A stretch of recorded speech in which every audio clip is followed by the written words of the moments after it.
حضرت امام بوصیری رحمۃ اللہ علیہ کو فالج ہو گئے، پیرالائز ہو گئے، آپ چل پھر نہیں سکتے تھے، بس پڑ گئے۔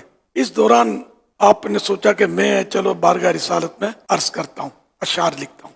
تو انہوں نے یہ قصیدہ وردہ شریف فالج کی کیفیت میں لکھی۔ یہ نیت تھی کہ یہ لکھوں گا اور پھر اس کے وسیلے سے اللہ پاک سے دعا کروں گا کہ اللہ پاک مجھے شفا دے دے۔ جب قصیدہ میں نے پورا کر لیا، کمپلیٹ کر لیا، تو میری قسمت جاگی، اور جن کی شان میں نے قصیدہ لکھا وہی آقا سب سے آخری نبی صلی اللہ علیہ وسلم میرے خواب میں تشریف لے آئے۔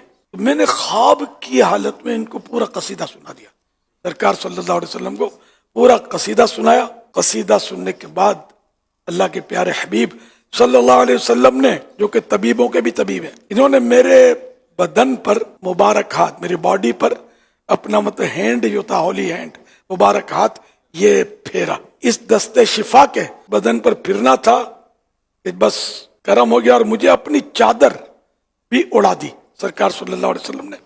یہ وہی یمن شریف والی چادر تھی، برد یمانی، خواب میں دی ہوئی چادر، بالکل بیداری میں جاگتے میں میرے پاس تھی۔ جب میری آنکھ کھلی میں بالکل صحت مند تھا، میرا فالج، پیرالائز جو بھی مسئلہ تھا وہ ختم ہو گیا تھا، اور میں اپنے پاؤں پہ چل رہا تھا۔ دن کے وقت حضرت امام بوصیری رحمۃ اللہ علیہ وہی سرکار کی عطا کردہ جو چادر تھی، میں وہ چادر اوڑھ کر جا رہا تھا، تو مجھے پیچھے سے کسی نے آواز دی، شرف الدین، یا شرف الدین۔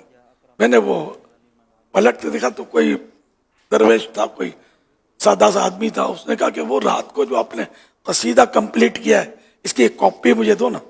چونکا، میں نے کہا میں نے تو رات کو قصیدہ لکھا ہے اور ابھی باہر نکلا ہوں، میں تو بیمار تھا، میں نے تو کسی سے تذکرہ نہیں کیا اس کا، آپ کو پتہ کیسے چلا؟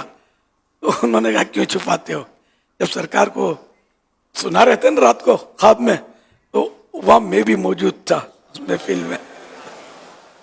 تو یہاں تک کہ اس کی برکتوں کے ذکر کیے کہ مثلا فلاں شعر پڑھو اتنی بار تو زبان کی لکنت، اکلاہٹ ہوتی ہے جو اٹک اٹک کے بول، تو یہ دور ہو جائے گی۔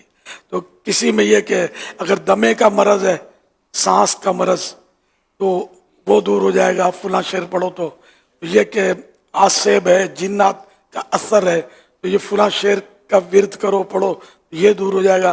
تو اس کی تعدادیں، پڑھنے کے طریقے، لکھ کر پہننے کے طریقے بزرگوں نے، اور اس قصیدہ وردہ شریف اور جتنی شروعات لکھی گئی ہیں، جتنی کتابیں لکھی گئی ہیں، اور جتنا یہ عام ہوا ہے، وہ 750 سال ہو گئے۔